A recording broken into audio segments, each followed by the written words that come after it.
All right, we are live. Hello, everyone, and welcome to a brand new episode of the Pastrami Nation podcast.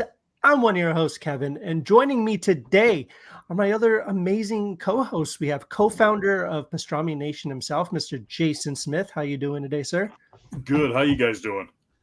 Doing good, man. Doing good, freezing, but doing pretty well. And of course, what would the Pastrami Nation podcast be without Mr. Christian Nacorda? What's going on, man? How you doing, Godfather of Toys? I am doing good. It's good to see you guys. How are you guys doing? Very Doing good. doing very good, man. I'm very excited about today's show because it's been a year. It's been a crazy year, specifically with movies and TV shows. It's funny. I was actually looking at 2023 in review of movies that have come out. It's actually quite a few. Like, I didn't think I saw as many as I wanted to, but then I realized, wow, like I actually saw quite a bit of movies. I told that to Cassie. I was like, I didn't watch as many movies as I wanted. And she's like, what did you want to watch? I was like, everything.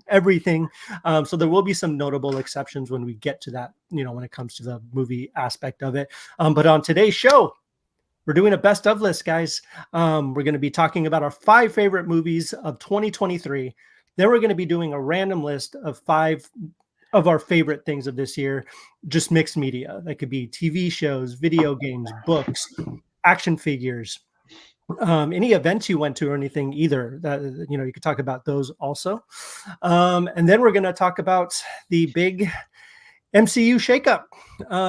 There's been some more developments over the past week concerning, King the Conqueror himself. Major developments. Mr. Jonathan Majors. So we're going to talk about that towards the end of the show. Just kind of get your guys' temperature on the MCU right now and kind of see where they're going to go from here. Obviously, we don't have the answers, but it's fun to speculate, and we'll see what direction they do end up going. Thank you for checking out the show. Make sure to like and subscribe wherever you're watching this, or even you're listening to it. In a week, there'll be an audio version you could download on your favorite podcast app. But make sure to subscribe, like all that fun stuff. We really, really appreciate that. Also, visit pastramination.com, man, for all the latest news of pop culture, movie reviews, TV reviews, comic book reviews, con reviews. Jason, you just got back this weekend from Designer Con. It was fun, but it was a little odd. Compared to last year's and past years, I'm used to seeing like a lot of different toy and action. I'm a big action figure guy, and there's usually a lot of that. It seemed more of the artsy, weird vinyl, like it catered to more of that, which is still cool, but like I love me some action figures, but really cool. The 4 Horsemen were there for the first time, like since the show's existence, which was awesome. Dude, I seen Arturo was joining us. He was saying he went to Comic-Con Revolution and Creep IE. Yes, I almost went to IE. Dude, that would be so much fun. I'd love to check that out. Yeah, so let us know what you guys went to. Let us know. Join the conversation. Let us know what some of your favorite movies, TV shows, or whatever was from this week, or from this year. Sorry. You can talk about action figures, toys, whatever floats your boat. Let us know what you really like this year. So without further ado, y'all, let's jump into it. Let's talk about the year 2023 in cinema, in movies, right? We've had a lot of movies. You guys realize we had like one of the biggest like pop culture moments that we're going to have in a long time with obviously Barbenheimer, right? Barbenheimer was like this cultural phenomenon. It blew up bigger than I think anyone ever expected it to. That was a really, really fun moment. I don't know when we're going to get something like that again, if we are, because things like that don't come along very often. But we had Barbenheimer. We had everything from, the final and newest Indiana Jones movie to we had a sequel to Ant-Man. We had Guardians of the Galaxy 3, which closed off the Guardians of the Galaxy trilogy. We have the Marvels that came out as well, if we're talking about the MCU. We also had a bunch of movies by some amazing directors. We had Christopher Nolan, obviously, with Oppenheimer, Greta Gerwig with Barbie. We had, Martin Scorsese with Killers of the Flower Moon. We had all kinds of people came out with some really, really great films this year. Alexander Payne with The Holdovers, which I just mentioned, 2 major movies that I wasn't able to get to this year that might have made my list. But unfortunately, time short, wasn't able to watch, Killers of the Flower Moon or The Holdovers. The Holdovers, that's the one with Paul Giamatti. Yes. Yes, Paul Giamatti, which I hear it's incredible. I hear it's amazing. But yeah, I wasn't able to check that out. But there was still a bunch of movies that we were able to check out in theaters this year. Arturo saw Wonka this past week, and dude, what do you think of it? Let us know what you thought about it. I haven't seen it yet. My daughter actually went with a friend tonight to watch it. They're watching it now, I think. So sweet. Yeah, so we'll see how that goes. My wife, she's out taking my nephew on a auntie-nephew date, and they are going to watch Trolls 3, which is another one I did not get to this year. I know it might have made it really high on my list, but you never know. But yeah, we did not see Trolls. And there is one more, I say, major movie coming out this year, which is Aquaman, The Lost Kingdom. I can't say it would have, who knows, it could have made my list, but there's something I want to see more than that, and it comes out the same day. It's Iron Claw. Oh yeah, Iron Claw. Yeah, that one looks great. Yeah, too. Yeah. Yes. That, dude, as a wrestling fan, that was high up on the list once I heard it was announced. Yeah. No, that looks great. That actually looks really good. An A24 movie. I love that A24 is doing things like that, doing some really interesting stuff. But y'all, let's jump right into our list, guys. Let's start with our number 5. Christian, I'm going to hand it over to you. Go ahead and start with your number 5, and then we'll bring it all the way down to number 1. There's kind of a theme to my top 5. Basically, in all of my top 5 movies, Jonathan Majors is in all. I'm just kidding.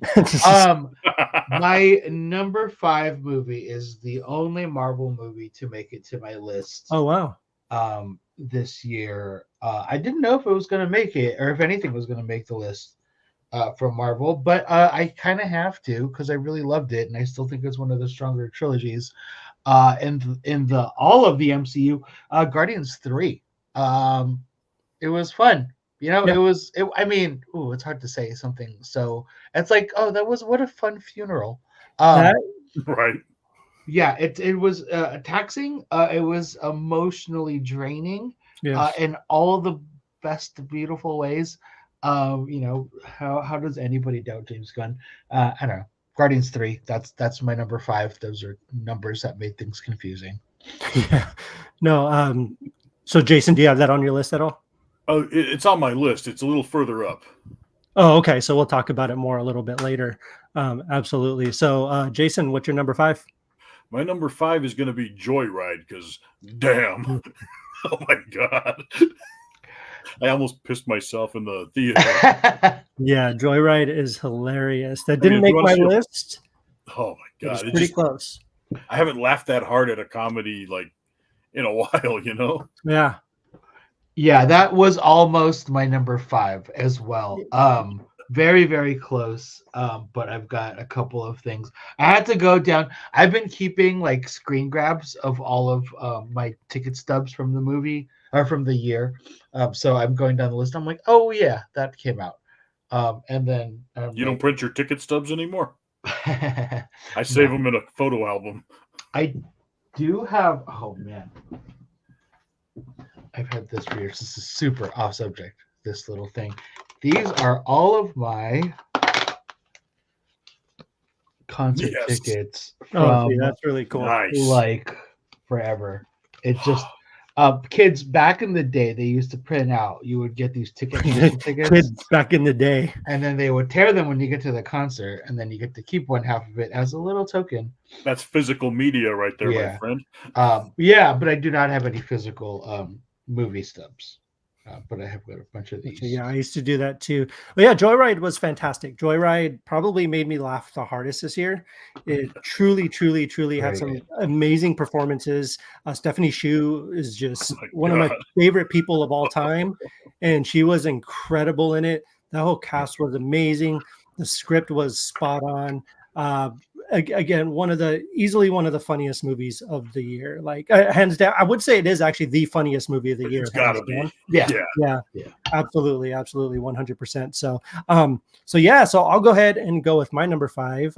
So I need to just bring up a couple just really quick honorable mentions because I love horror, right? Like horror is like my genre. I'll go watch pretty much anything horror as long as it's good. Two of the biggest surprises this year for me, which did not make my top 5, they would have made my top 10, but they did not make my top 5, were Evil Dead Rise, which I thought was just incredibly super effective, super scary, super creepy, kept with the tone of the Evil Dead franchise, but also paved the way for something new and fresh, which I thought was fantastic.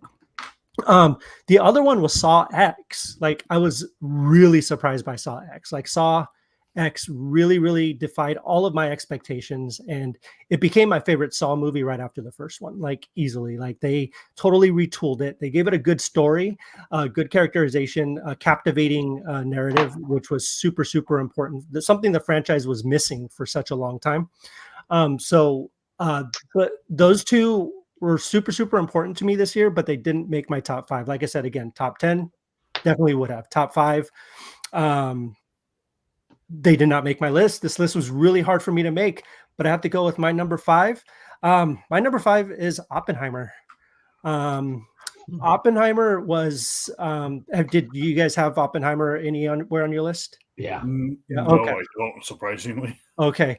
So Christian, you have it. Don't tell us where it is, but we'll talk about it more when we get to wherever it is on yours. Cool. Okay. Cool. Yeah. So let's do number 4. So Christian, what is your number 4? My number 4, I didn't know if it was going to make my list. And then when I think back to the movies that I saw this year, it's actually one of the few movies that I rewatched because I really enjoyed it. If you guys have been watching regularly, I've always been a fan, but I've really, really gotten into basketball a lot this year. I'm also a big fan of Jordan. If you want to make a wild guess as to what my number 4 is, I know what it is. It's Air. Yeah. Yes. What a fun movie.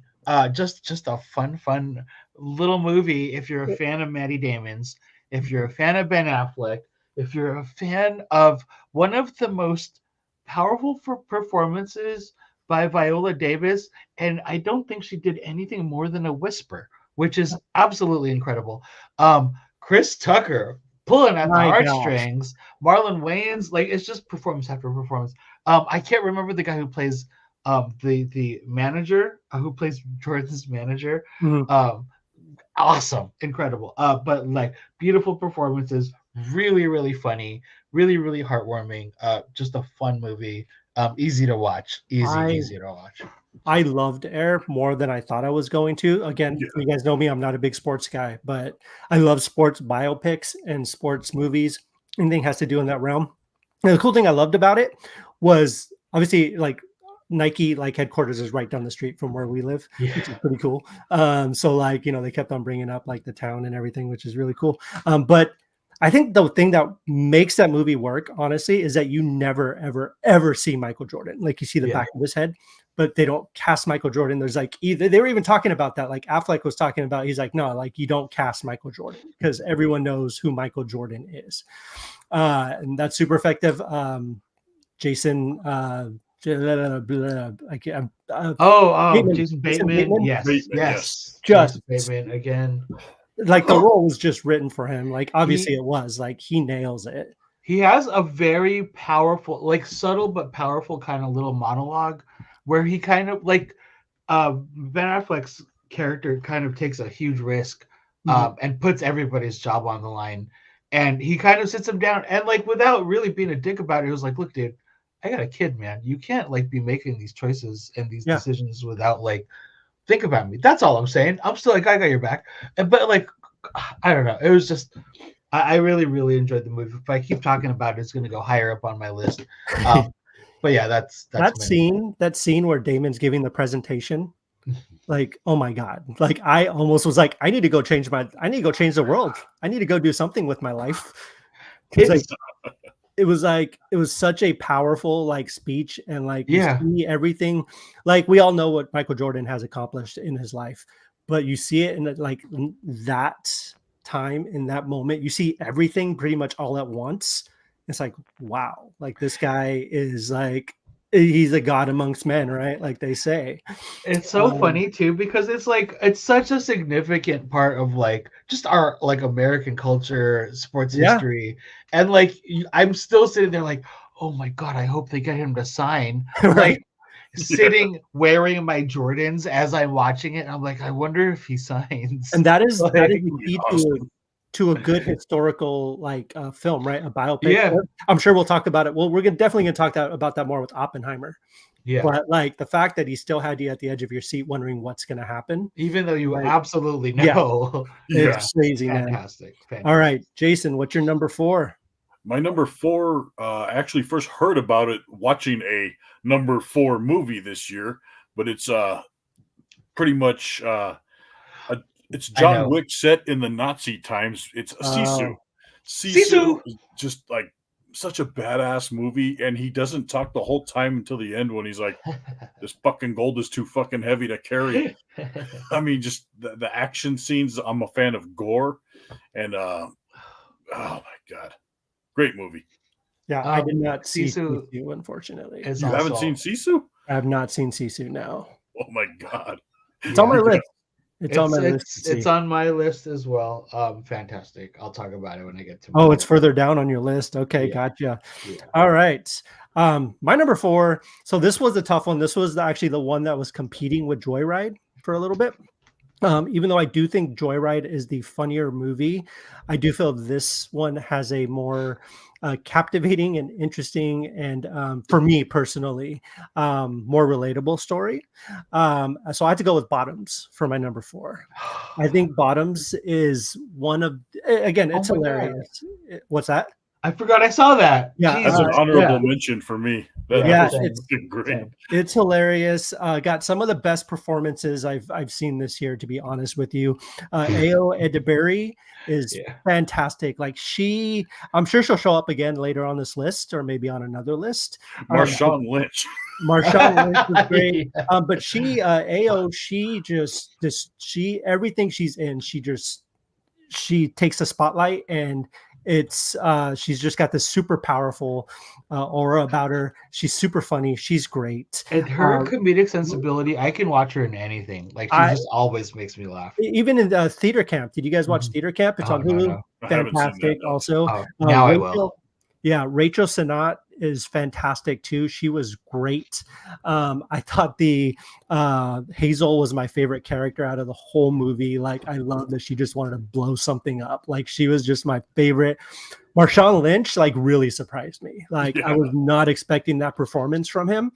And I just love that the movie is super bad, but just with girls, right? Like, it's just a female version of Superbad, but it works so well. It's raunchy, it doesn't hold back, it's super funny, and it just is just a fantastic movie. And like I said, it was kind of head to head with Joyride. I wouldn't say it's as funny as Joyride, but it's still in that same realm as Joyride.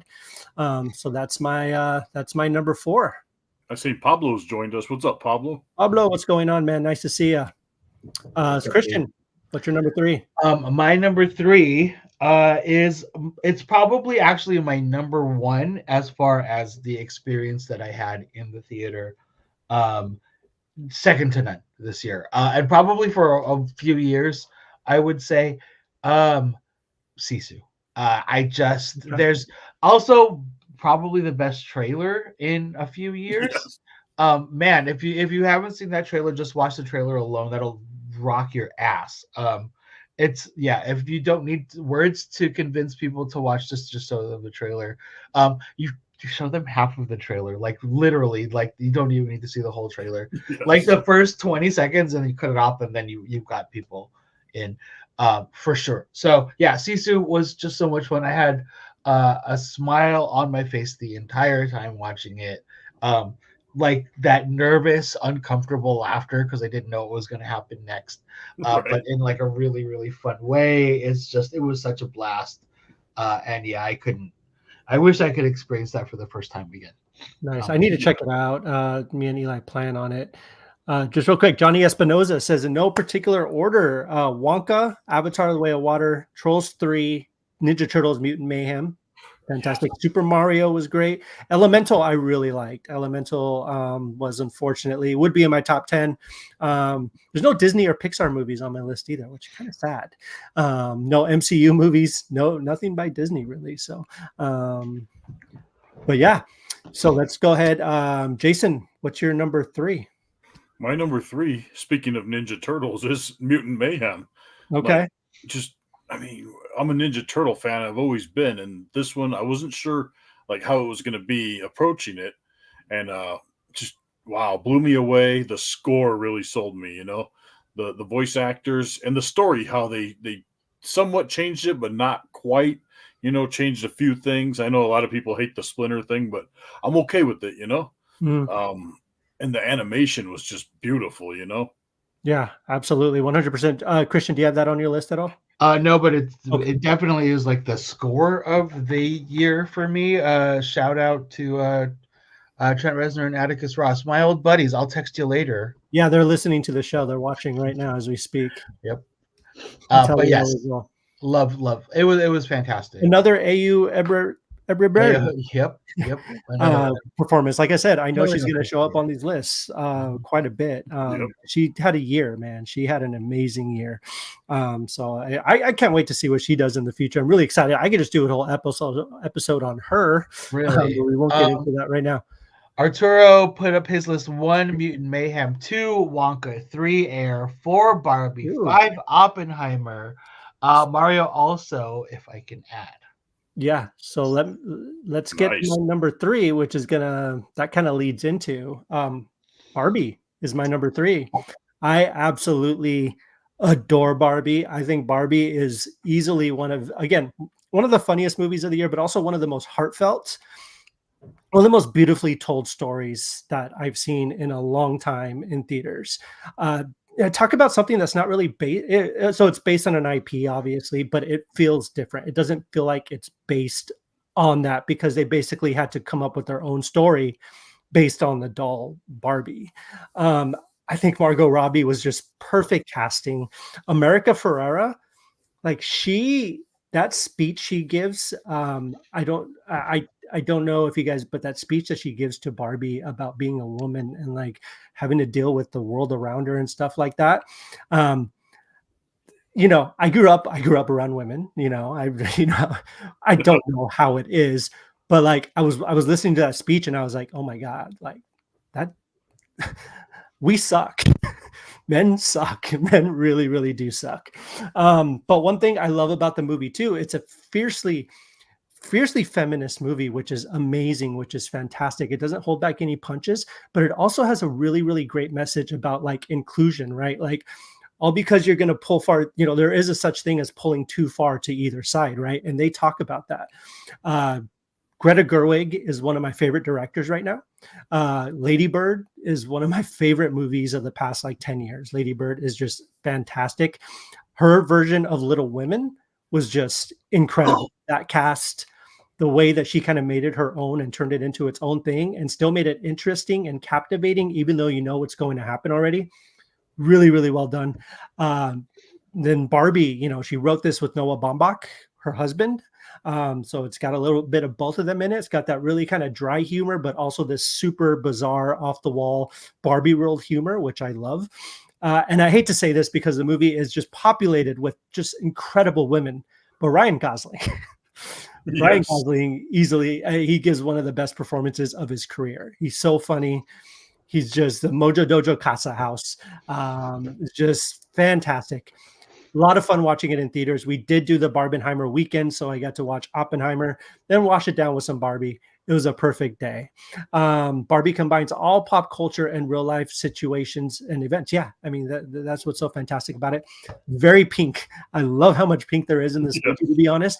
I know they caused a pink paint shortage in the world. Like they literally caused a pink paint shortage because of this movie.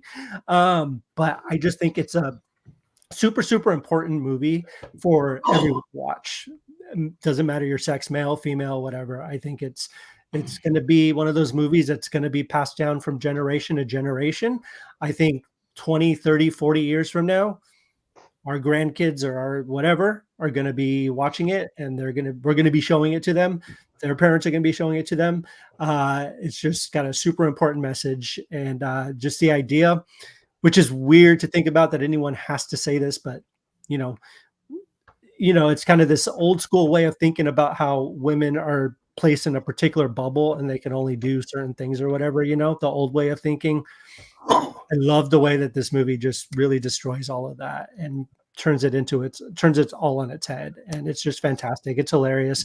And I really, really loved it. So I'm really, really excited to say that that's my number 3 movie of 2023. Anime movies had my other 4. Boy and the Heron. I want to see that real quick. I really want to see that. Black Clover, Demon Slayer. I heard that was good, in the Jujutsu Kaisen. Yeah, my son's been watching that. So let's move on to our number 2. So Christian, what is your number 2? So my number 2, I'm kind of cheating here. But for all the reasons that Kevin just said, my number 2, and this is my big cheat, is Barbenheimer. I'm combining them, so kiss my ass. I'm super cheating, man. I was gonna do that, so that like took a spot away from me. Yeah, that's smart coaching right there. How I'm doing it. Yeah. So basically, all the cultural reasons why this is so important. It's like I learned that in Barbie, it's like dames and broads are people too. I don't know why I use that. That's super offensive. Anyway, but yeah, no. Aside, obviously, all of that, and the fact that it's just fantastic, well written, beautifully acted, beautifully directed. Oppenheimer too. I think the big other important aspect of what I see in Oppenheimer is that I feel like this is a big shift for the industry. You know what I mean? I think for the last 12, 15 years, like a lot of what's popular in the theaters has been kind of dictated to us, and I think this is the first year where we have kind of nope, this is what's popular. We the people are the ones saying that. All of the stuff that was supposed to be popular, that has been popular historically, failed. Man, the Indiana Jones, Fast X, Ant-Man, we go down the list, right? Barbie, no, but who would have predicted a year ago? Yeah, right. That Barbie, that Oppenheimer, a rated R 3-hour black and white biopic, was going to destroy these other movies in the theaters. Right. That's the significance to me. Right. This is what happened. You can only push so much of this agenda for so long. Eventually, the people are just going to be this is what we really want. This is what's important to us. So, for that, it's super important. It's really, really important. And, and it was just a really fun freaking weekend. It was a fun month too. It was so much fun seeing everybody posting, their time at the movies, and it was just fun to be at the movies again. And it wasn't this big contrived thing. Not that there's anything wrong with that. I'm a big superhero guy, but this felt just so natural. I haven't experienced anything like that at the theaters since Endgame, right? Endgame was the last thing I could remember that was similar to Barbenheimer. You can't replicate that. And like you said, it was the first time that we came up and said, no, this is what we're going to do. Y'all are going to try to do your thing. But just a little bit more about Oppenheimer. I think Oppenheimer, I watched it again. We got the 4K. And it still looks obviously incredible on home theater and stuff. By the way, buy physical media. I don't care who you are, whatever. Physical media, super, super important. But Oppenheimer, after watching it again, it's you realize how big of an event in history that was, right? How much of an impact that had on everything going forward. That was the last big cultural, not even cultural, but big scientific, that was the last massive world changing event, right? Obviously, I think that and 9/11 I would put up there too, were the 2 moments in history that I could think of that really, really changed the world for one way or the other, right? With the creation of the atomic bomb. But not, Cillian Murphy is just incredible. I still have a hard time believing that this is kind of his first starring role in a movie like this. It's insane. You've seen him in bit parts, his Peaky Blinders and stuff, but he just nails it out of the park. Emily Blunt. She's amazing. Pugh is incredible. The whole cast. Yeah, my wife was watching it, and she was like, did they just get every guy ever in movies to be in this movie? And it's it's the power of Christopher Nolan that he can get these A-list celebrities to come in and do 2 lines. Yeah, and that's and I love to be the Warner Brother exec that's You make movies for us. All right, fine, go away. Like, we don't care. We're going to do things our way. No, who's going to buy your 3-hour biopic anyways? Yeah. Universal swoops in, takes it, and this movie goes on to make, of course, they had Barbie, right? So they still did fine.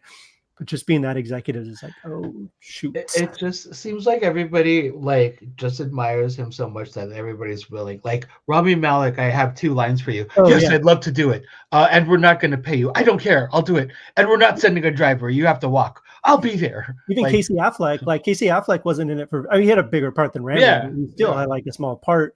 And I love the Matt Damon story, right? About how he was planning to retire, or not retire, but take a break unless Christopher Nolan calls. And then like 2 weeks later, Christopher Nolan calls. Shoot. So, but yeah, Oppenheimer is my number 5. It's a phenomenal movie. A theater experience like no other. So let's move on to our number 1. Are we on number 2? Right? Jason has to do his number 2. Oh yeah, Jason. Sorry, and you too. Yeah.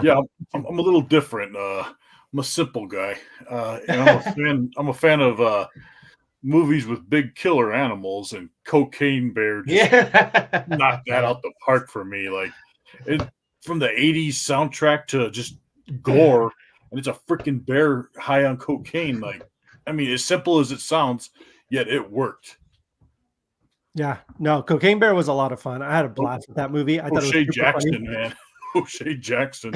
Yeah, I was laughing so hard at points that I shouldn't have. My family looked at me like I was crazy, but I thought it was freaking hilarious. They all loved it too, though. We all had a blast with that one. Elizabeth Banks, she's an incredible director. Oh, yeah. And I think the movie was hilarious. Christian, did you get a chance to see Cocaine Bear? I did not. No, it's great. It's great. Won't spoil it for you, of course, but it's fantastic. All right, let's move on to my number 2. So I have a feeling I know what your guys' number 1's going to be. I have a feeling it's your number 2 because I think you already told me. Yes. No, I might have already. Yes.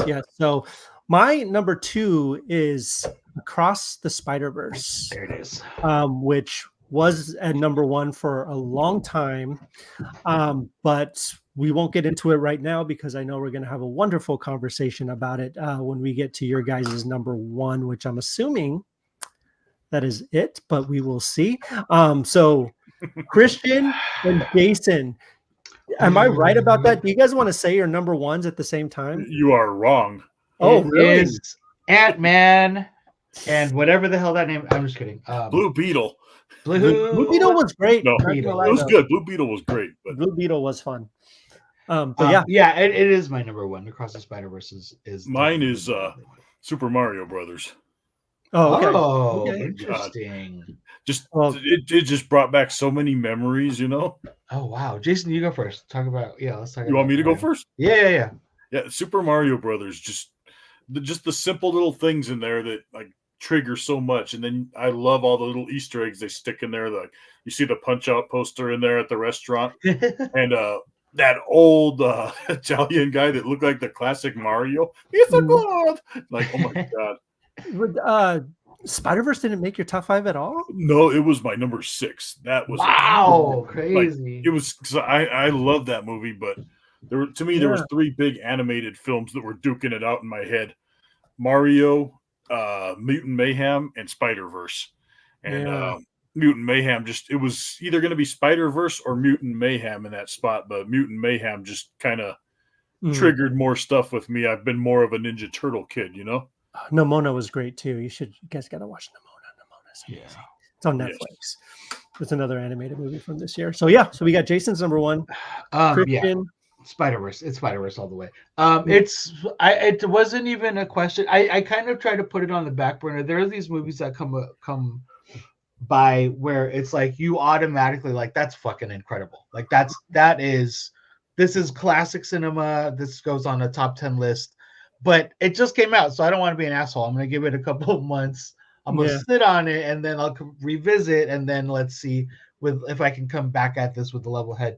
It hasn't changed. I've rewatched it, and like the emotional depth of the writing in that movie is like so next level. Incredible. Top notch. So next level. Like just plotting like the web of all of these characters and how that like everything intertwines, but like the theming that goes on and just like the I can go on and on just talking about like one aspect of this movie. We could spend an hour just on like the visuals of just Gwen's world, right? And like there's just too many reasons for me to love this movie. I can't. I granted I haven't seen every movie this year. It's just that hit me right where I needed to be hit emotionally, and it hit me harder the second time. Like it hit me way harder the second time. The soundtrack on that was just awesome. Yeah, there's just like they're just I don't know. It's like they can't make mistakes. It's like if they were playing basketball, it's like they're throwing a basketball into the ocean. It's just like, how are they missing? It's just gold what they're doing. So that whole team, you know, Miller, Who's your Lord favorite and Miller.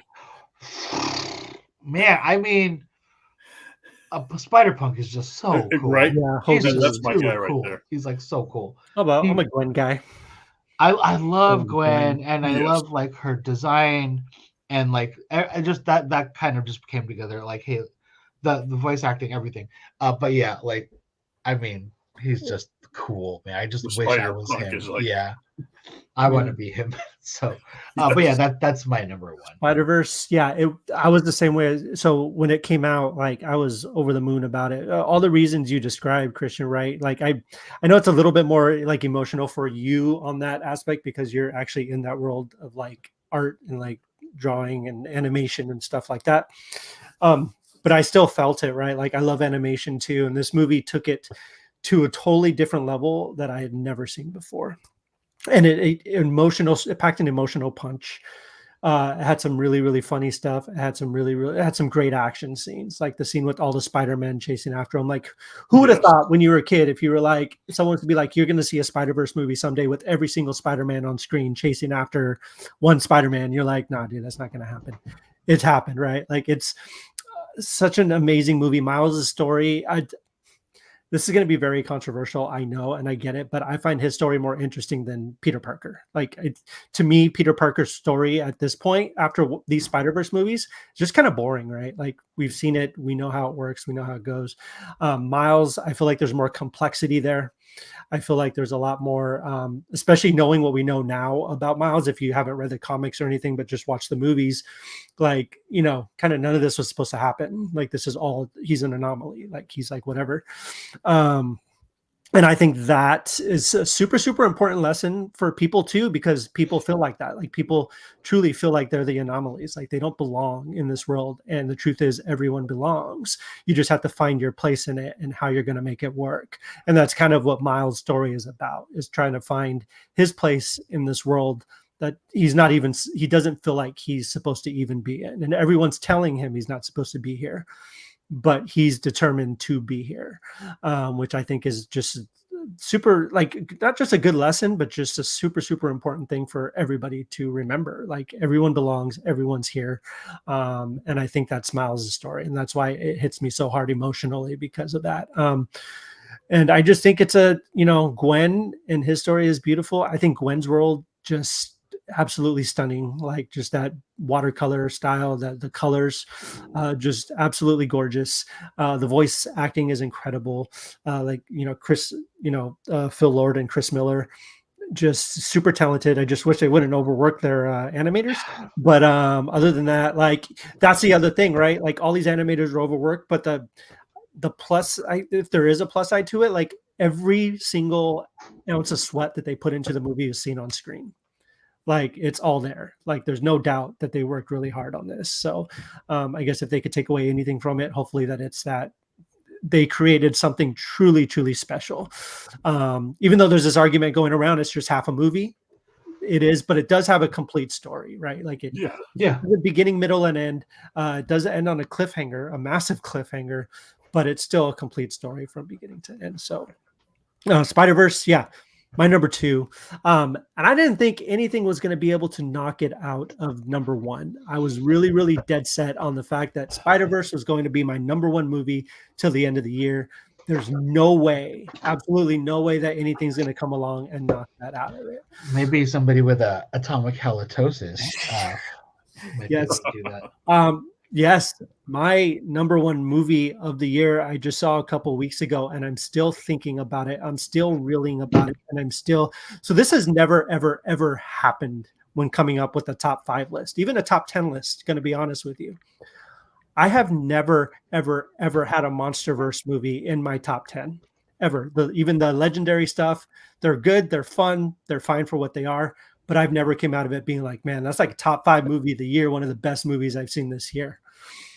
This movie is not part of the MonsterVerse, not part of the legendary MonsterVerse. It's kind of its own thing. It's a Toho Godzilla movie. Godzilla -1 is probably the most incredible theatrical experience I've had this year.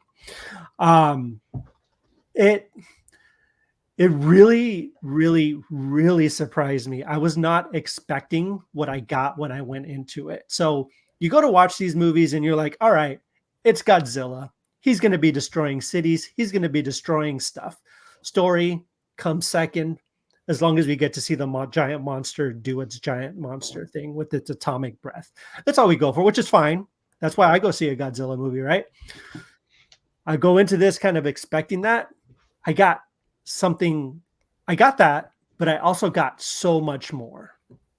The story at the core of it is one of the most beautiful, well-told stories of any movie this year. It's a beautiful story about right after World War II. It's about Japan kind of, rebuilding and trying to figure out how to cope with what just happened. Tokyo is in ruins. Everything is destroyed. The movie focuses on a kamikaze pilot who doesn't do what he's supposed to do. He chickens out at the last minute. And of course, in Japanese culture, that's a huge honor thing. So he survives. He comes back home and he's not supposed to be alive. Everyone's like, why are you still alive? Like, you could have saved my son if you had died or whatever. Like, none of this bombing could have, if you would have hit the plane that bombed this area, you would have been dead. Like, you shouldn't be alive. He comes across this girl on her luck, down on her luck. She has a baby. It's not her baby. It's her neighbor's baby who was killed during the bomb raids. And they kind of form this really, really beautiful relationship that isn't romantic at all. Like it's this very mutual kind of friendship, platonic thing. And they start to raise this baby together while Japan is rebuilding. It says a lot about PTSD. It says a lot about how the Japanese viewed the war at the time, right? Like, it wasn't, they do this thing where they talk about the war and they have this PTSD, but they never point fingers. They never say Americans are the bad guys, or they're the bad guys. They're like, we don't know what we're doing here. Like, everyone's just horrible. Everyone's destroying things. We need to stop. We need to figure this out. And if that's not enough, you have a giant monster that's coming to destroy Kyoto. And they have to figure out how to stop it before it's too late. So it's just this layer after layer of just really cool stuff. It does some things with Godzilla. This movie treats Godzilla like Jaws. Like, he's kind of hiding in the water. He's kind of, you don't know where he is. He could be anywhere at any given moment and pop out and do tons of damage. It has, I hate to say this because I know it's stereotypical, the Toho ones, the Japanese ones, but it has, like, the man in suit, right? How they always make fun of the older ones. It has that vibe to it, but he's got a really cool CGI sheen to it. He walks almost like he's in a suit, like kind of slowly, methodically. He kept a lot of that in it, which I thought really, really appreciated. And the character, this version of the character is just out for blood. Like, he's not a good guy. Like, you're not going to turn him against Kong. Like, he's just going to destroy everything in his sights. He's going to destroy Kong. He's going to destroy cities. He's going to destroy you. He's going to destroy countries. Like, there's no taming this guy. It does this really, really cool thing that I was very excited to see. Like, you see him, like, in a lot of the more modern ones, you see him with his, like, laser breath and stuff like that. But this movie does this really cool thing where you see him powering it up. So, like, it's like you see it in the trailers, but, like, as it's going up his back, you see his spines kind of pop out and they all turn blue and it's all getting ready to come out of his head. Like, it's really cool. The CGI is really good. This movie was $15 million. Like, it cost $15 million to make. It looks like any big Hollywood blockbuster. Like, it's insane, like, how much they were able to pull off on such a small budget. It is in subtitles. You totally get lost in the story. I honestly, when I think about the movie, I think about it in English because of the subtitles and just the performances and everything. When I think about certain scenes, I'm like, they were talking in English, but no, they weren't. They were talking in Japanese, but I was interpreting it as English because it was so powerful. And it's just really, really great. I highly, highly, highly recommend Godzilla -1. My favorite movie of the year by far. And I do honestly hope that it's going to be up for some awards come award season. I do think the story is there for even be nominated for Best Picture, to be 100% honest with you. I would love nothing more to see a Godzilla movie be nominated for Best Picture. That would be fantastic. I just think it's go see it in theaters too. See it on the biggest screen possible. Go watch it in IMAX if you can. I just cannot talk highly enough of this movie. The same day we watched that, they dropped the trailer for Godzilla and Kong. That looked like compared to what I had just witnessed and watched. I was like, I don't even care. Like it looked fake. Like you can tell it was all CGI. Like it was like a CGI fest, which is fine. I'm gonna go watch it. Don't get me wrong. I think it's gonna be fun. But I can't go back to I can't go back to legendary Godzilla. Like after this, like it completely changed my view on what Godzilla can be. Because let's think about the legendary ones, right? Like I know you guys might be able to, but can you name one character other than Godzilla? Kong. Well, yeah, but like, right? Like that's the thing, in this one you have all kinds of characters that are like just these amazing characters that you remember and that you care about and that you actually want to see. I can name actors. I don't know their character names. Well, yeah, actors. Yeah, I can name actors, but but you can name like their motivations. I don't know, like it brought a whole new layer to what Godzilla can be, and I wish American filmmakers can kind of take that with their Godzilla franchises and kind of give it more story, give it some more oomph to it, and I think that would be super, super successful. So. I think Godzilla is just it's all over again. It's just another example of how this year went. And like really, if you ask me, Hollywood fucked up this year at doing the Hollywood thing. Like at the most expected thing that Hollywood does best, it fucked up at every turn. And like again, this is it. $15 million. Like how many, like again, Fast X, Indiana Jones, Ant-Man, I could keep going. And then on top of that, we had both the writer and the SAG strike this year because the studios don't have enough money to pay these people. Yet we have movies like Indiana Jones hemorrhaging $300 million, Fast X hemorrhaging $300 million. And here we have, Godzilla that comes out for $15 million that looks just as good, if not better, for a fraction. So don't tell me that there's not enough money. To pay these writers, to pay these people that make this shit happen, when this is, it's right thriving. So. It's still growing. Like it was initially only released in theaters for a week. It did so well. They were like, let's do another week. And now then they're like, okay, well, it's going to be out in like, I think 2,600 more theaters this weekend. So it's like spreading. So it's coming to a theater near you finally. So go check it out. Like you won't be disappointed. Like I absolutely adore this movie. I think it's great. So just real quick, I know we generally don't tend to we don't like to dwell on the negatives here, but if you could pick one movie this year that was kind of just disappointing, that just maybe not necessarily the worst, but what's like kind of your most disappointing movie that you've seen this year, whether you had all this anticipation and you were just kind of disappointed by it or what? Like, so Christian, do you have one off the top of your head that you could think of right now? Beau is Afraid. Oh, I'm sorry. Fair enough. Maybe Beau is Afraid. I hated that movie. It was no, understandable. I wish I had an extra hand so I could give that 3 thumbs down. That's a funny reference. Anyway, it was bad. So I didn't like it. I know I'm not the only one that liked it. If you liked it, good. I'm great. I love that you liked it. The first act was fun, and I was sold. Second act, I hated, and I was like, I guess I'll stick around to see if the third act pulls it back around.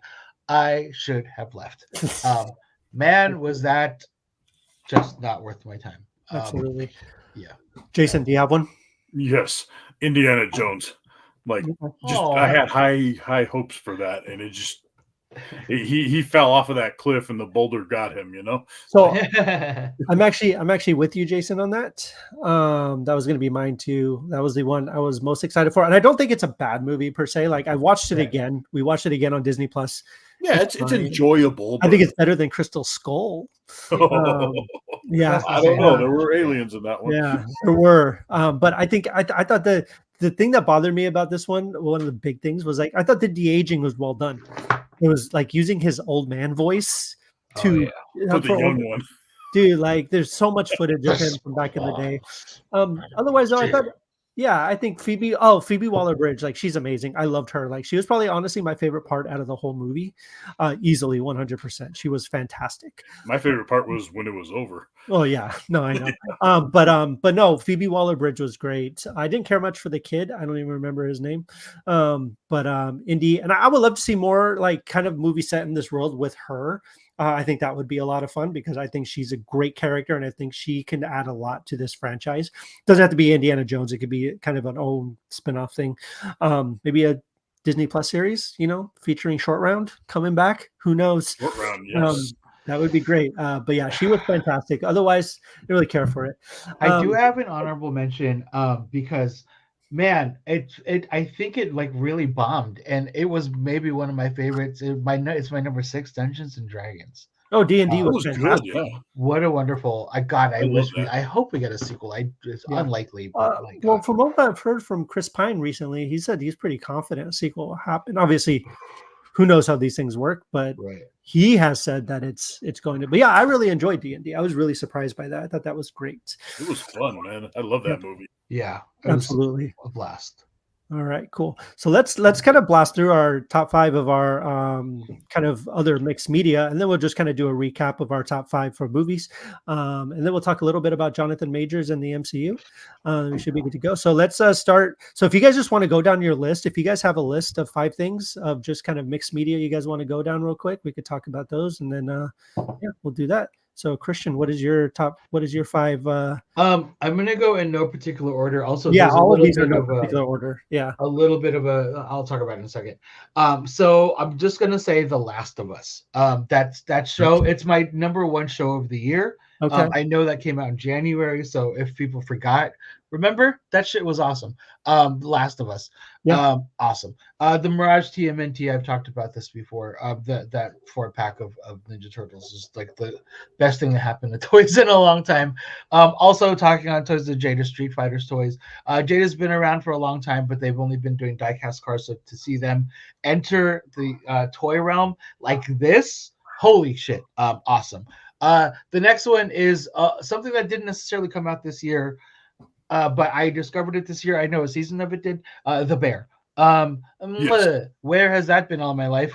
Jeremy Allen White. I will watch anything with you. Also, Ayo DeBerry. I'll watch anything with you now. Yeah. And then the last thing is my NECA TMNT Turtle Van. That is just off camera. Yes. That I show. Cool. I haven't had a little vehicle for 12 scale stuff since I was a child. So that's my list. Very cool. Jason, what you got? Jason, mostly mine are toys, but Invincible Season 2 is on my list in no particular order. I mean, I'm sure you guys have seen the first season. Second season, wow. Kind of trying to pick up the aftermath of that huge fight he had with his dad and, the repercussions. It gets into that, like the mom's going through some stuff, and I won't spoil it if you guys haven't seen it yet, but pretty good series. And then, like Christian said, the Mirage TMNT explosion under the NECA figure universe. Those turtles, and to me, those turtles they're right up there. I almost think something might dethrone it at number 1, but I'll get to that right after. I've been on a dinosaur thing too. I feel like it's been a dinosaur. I just picked this fucker up from Target. Oh, is that the Carnotaurus? Yeah, nice. The newest Hammond collection one. The Hammond collection is basically like the masterpiece version of a Jurassic Park dinosaur, and this is the size in between T-Rex and those $25 ones. This guy was like 36 or something, but Very cool. Just the movements, and he's so light that you can get the posability on him. They're smaller than I thought they would be to scale. I thought they were a lot closer to T-Rex scale. Well, still he's smaller but bigger than the others. Yeah. And then I go back to those Mirage Turtle 4-pack because that's a pretty damn hard thing to top. But I've been a big Mythic Legion fan, and they just released something like that just came out. Like they do a line called Figure Obscura every year, basically. Like they did Krampus a couple of years ago. Then they did their take on a Father Christmas, and this time around they did good old Jacob Marley here from a Christmas. Really cool. Oh, dude, that is sweet. Like those chains are just like that. That's a separate piece. That harness with all that. The safe opens. There's a special accessory. So in case you buy it, I'm not going to open it. If you didn't watch the spoilers, there's like a special. That's so cool. But I mean, it's a freaking. That's really when cool. were you ever going to get a Jacob Marley ghost? Just they blow us out of the water with like. Their regular Mythic Legion figures they're top notch, like knights and such. Yeah. But the Figure Obscura, they always touch on something. They did a Headless Horseman. They did Krampus, like that kind of stuff. And I was like, oh shit! And they always tease, and it's always something opposite of the tease. This time they teased Ghost of Christmas Past, and everybody was like speculating. And sure enough, it was Ghost of Christmas Past. It was Jacob Marley. But cool. That is like right now duking it out with those Ninja Turtles for my number one figure. I haven't even seen that thing. That is You can still get it on the shops4horsemen.com. It's like $60. It's not bad. That is really good. Yeah. Okay. Definitely worth the pickup. Very cool. Was that your list right there? That pretty much, like, it was action figure heavy pretty much. I'm a simple guy. You're a simple guy. It's been an action figure kind of year for me. Yeah, no, absolutely. And of course, I do have honorable mention with The Last of Us. Thank God. Yeah, I totally forgot that came out this year. Like I was so on the zone that it came out last year for some reason that I didn't even put it on my list this year. But yeah, The Last of Us is absolutely amazing, absolutely incredible. One of the best television shows of all time, specifically on HBO. Yeah, it's just amazing. So let's talk about top 5 things, or not even top 5 in no particular order. So there's so one of my favorite Lego sets this year was this Lego Pac-Man set back here. The set was really, really fun to put together. Really, really cool set. I really, really enjoyed doing it. Probably my favorite toy thing that I did this year, or that came out this year. I do have the Space Shuttle, which is actually up there with that as far as my favorite builds of the year. Bowser was last year, unfortunately, so I can't add him to my list. But Bowser was really cool too. The Bear season 2, one of the most incredible seasons of television ever created. If you're not watching The Bear, I don't know what you're doing with your life. It's on Hulu. You need to go watch The Bear. Episodes are quick, super anxiety inducing. Just probably one of the greatest television shows of all time. Like I'm confident in saying that. Some of the best character work you'll ever see on television. Some of the best writing. Like you said, Jeremy Allen White, A.O. Abercrombie. It's just an incredible show. They have one episode, the Fishes episode, which is just, oh my God, Jesus. One of the most anxiety-inducing things you could do with a spoon, with a fork. Like it's just like how big a fork can actually just explode into something else. For the record, I had to watch that episode throughout the day. I had to take breaks. It's great. It's some top-notch acting. Like it's just go watch The Bear on Hulu. Both seasons are there now. Also got so I'm a big podcast guy. A lot of podcasts come out all the time. One of my favorite, more recent podcasts, I've talked to Christian about this, but this really, really great podcast. I always have a good time listening to it. It's the For Your Amusement podcast, which I'm a big fan of now. I love, so I used to watch a lot of BuzzFeed Unsolved. Ryan Bergera and his buddy, or partner Shane were on that one. This podcast is hosted by Ryan Bergera and Byron Marin, who actually they work for Watcher now, which is a different company. But basically what they do is they'll have a special guest on, and they'll talk about amusement park rides, and they'll kind of use their scale to figure out if they're world class or not. So they've covered everything from the Haunted Mansion to Space Mountain to even they just did a new episode on the People Mover of all things. People Mover, that's a tram, right? Yeah. They've done E2, Radiator Springs Racers. Really, really fun podcast.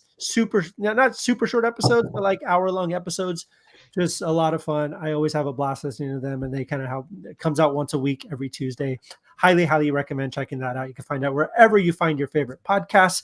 And of course, my favorite video game this year, by far, Legend of Zelda, Tears of the Kingdom, one of the greatest games ever created. I'm like 60 hours into it, and I still haven't even got into the story. Like, I'm still just discovering things, trying to find all the temples. It's absolutely insane. It's a blast. I'm having so much fun with it.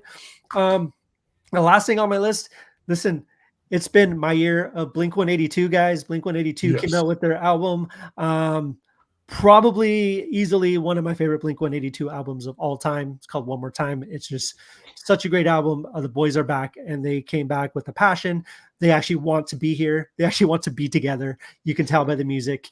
It's so much fun. Just one of the greatest albums of this year for me. Actually, easily my favorite album of this year. So yeah, Blink-182, One More Time. If you guys haven't checked it out yet, such a good song too. The What's that? One More Time. Oh yeah, yeah. Beautiful song. Mm-hmm.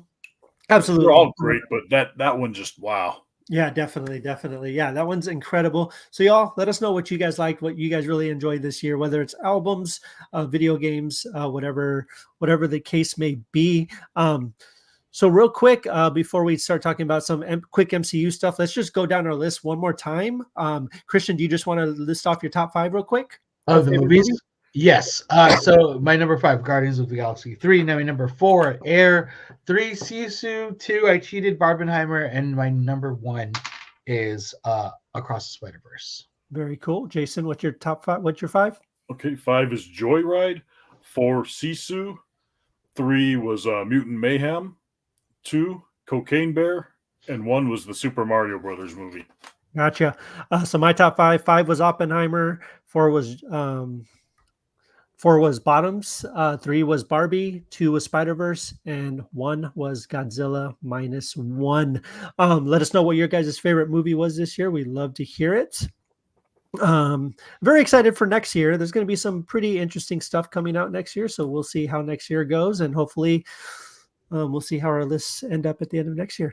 So guys, let's talk about the MCU. We gotta we've been talking about this almost all year, it feels like I think since like July or August, right, when everything first went down, but now it's official. Jonathan Majors has been charged, found guilty of assault and harassment.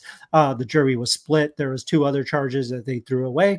Both of these are misdemeanors in New York. He's going to be getting some time. We don't know how much. Sentencing isn't till I think early next year. But he has, consequence of this. He's been dropped as Kang in the MCU, which was kind of the next big bad for the MCU. They were building it. They were going that way. I personally haven't found him particularly interesting in this, in this phase anyways. But even watching, Quantumania, I didn't care for that movie at all. I didn't care for him in it. I didn't care for anybody in the movie. I do like what they did with him in Loki season 2. I thought that was really, really well done. But what do you guys think about this? Like, what do you think the next step is? Do you guys think they're going to recast, or do you guys think they're going to go just drop the whole Kang story altogether and just go a different route? I wouldn't mind if they did drop the whole story and just because a recast is still going to be like kind of, yeah. I don't know. Just give us something fresh and new. I saw a funny thing. They should just recast Terrence Howard as. I saw the John Boyega one. Yeah, John Boyega. Yeah, John Boyega's. I mean, John Boyega would be great, but what do you think, Christian? Here's the thing. Even if Jonathan Majors was a fucking angel, I still would have been scrapped the Kang thing anyway, because I just wasn't feeling it. Yeah. It didn't hit the way that Thanos hit. You know what I mean? Like, I don't know which direction they were going. It's still kind of unclear. It's Kang. He's that figure that sat on the shelves in the 80s that nobody cared about. Yeah, we still don't care about. Like, it's just funny. Like Sony keeps making the mistake of making movies about the characters nobody gives a shit about. I mean, I know some people love Morbius. If I was a kid and a Morbius episode came on, I'm changing the channel. Yeah, absolutely. If it was a Madam Web episode, I'm changing the channel. Yeah. No, offense, but I also see you're grasping. What have you got? I just, I'm the same way. I'm completely like I'm over King already. Even like you said, even if he was an angel, it just stop. Like nobody cares By the about way, did you guys hear his monologue? Like at some point she started recording and he starts like monologuing No, about how he's so important for the culture. I heard about that. You can find it. I'll send it to you on TikTok. It's hard to listen to. Yeah. It's great. There's like this weird like wow, that was like really well spoken, like really well said, but also incredibly egotistical. Like yeah. And he, we've talked about this before, but he's like, you go back to episodes 2 years ago, maybe of this show or My Public Life as American Nerd, whatever it is. And you'll hear me singing the praises of Jonathan Majors before he was Jonathan Majors, right? Like Last Black Man in San Francisco, still one of my favorite movies of his, and just amazing. It was my favorite movie that year. And then he does Lovecraft Country and all these really, really great things. Super talented. That's what bums me out. Like obviously he's a horrible person, and I hope they get help and she's not hurt or anything like that. But that's the bummer of it, right? Like the super, super big talent, super talented guy just throws everything away because he wants to be an asshole, which is just sad. It's just, it's just, he's bringing on himself at totally 100%, which is just completely messed up. But yeah, I'm in the same boat you guys. Hopefully they just scrap the whole King thing and just go a totally different direction. They can't do that. They have what's that? Let's go Doom. Let's go Doom. Yeah, absolutely. Yeah. And yeah, so Johnny Espinoza says hostile takeover for anime movies. Comic movies are losing momentum, but I'm biased. No, so they are. Look at what happened this year. We got One Piece. Everybody loved it. Yeah. I mean, and honestly, I got to say, I feel like the Marvels got a totally shit end of the stick because of this, because of them losing momentum. Because honestly, in my opinion, so I do think Guardians is the kind of the better movie, but it's also has it's super. I'll never watch that movie again. Right. I'll never watch it. Yeah. That doesn't mean it's not good. That doesn't mean it's not great. The Marvels, was that? It was sad. It was very sad. The Marvels was really, really fun. Like I had a blast. It's probably my favorite MCU movie this year. And my favorite MCU movie since like maybe Spider-Man No Way Home, like easily. Wow. Like it's charming. It's super sweet. It's smart. It's fun. It's got all the hallmarks of what made the early MCU. Like it really brought everything kind of back into focus, and they were having fun again. Like they were actually, this felt like a real passion project and not like something we just had to get out because we need to make movies, which I think is fantastic. Nia DaCosta is, she directed Candyman last year, I believe. She's an incredible director, incredible filmmaker, has a great voice. People slept on the Marvels, but please don't sleep on the Marvels because I think you all will love it, to be honest with you. And Iman Vellani as Kamala, just perfect casting. So yeah, absolutely. So there is our rumblings on the MCU. Yes. There's a lot of stuff going on right now. But thank you all for joining us. Thank you all for checking us out. So I do see earlier in the post, Anthony Blanco, he got called in for work tomorrow and he's going to miss the event. The event he's referring to, which is something I should have brought up at the beginning of the show, but we'll talk about it now. It's the Pastrami Nation Christmas toy giveaway. If you are in Victorville, California, Paulo Burgers, tomorrow, the December 20th from 2 p.m., starting at 2 p.m., they're going to be giving away toys. First come, first serve. It's always a great time. Always seems like a lot of fun, and it's giving back to the community. So stop by if you guys can to pick up some really cool stuff. Yes, definitely. We look forward to seeing you. Jason, will you be there? Oh, yeah. Okay, cool. Jason will be there. Nolan will be there, I'm sure, right? Oh, yeah. Yes. Do they still have the pastrami burger? Yes. There? Yes, yeah, it's if you guys haven't had it, it's that time of year for you to have your annual pastrami burger. Absolutely. I wouldn't recommend having it more often than that. Because it'll hold you over for the year. It'll hold you for the next. But woof, it's worth it. Absolutely. Oh my God, yeah. Yes. 100%.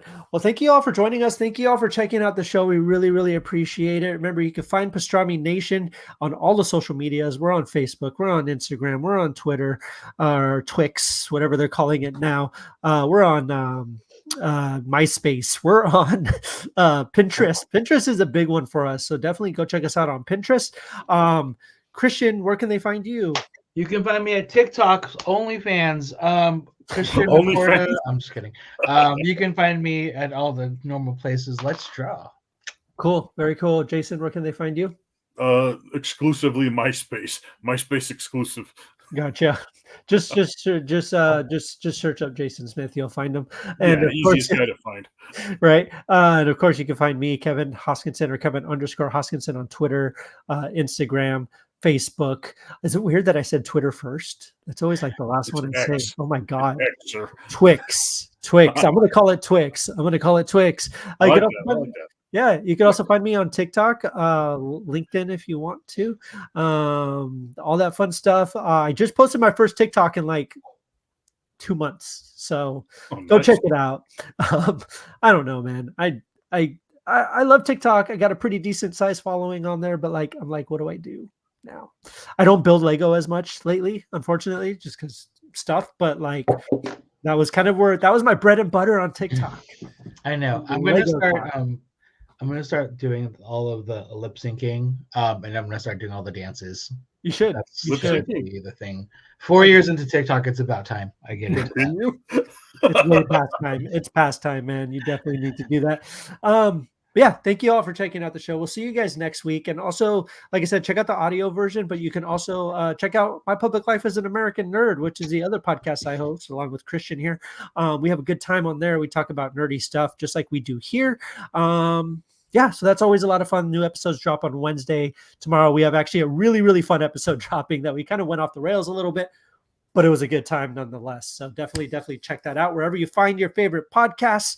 Otherwise, we will see you guys later. We will talk to you all later. And next week, we'll have something really, really fun for you. So happy holidays, by the way. This is the last one before Christmas. So hopefully you guys, Merry Christmas. All that fun stuff. So yeah, take care of yourselves and each other. And we will see you guys next week. See you guys later. Bye-bye. Take care, guys.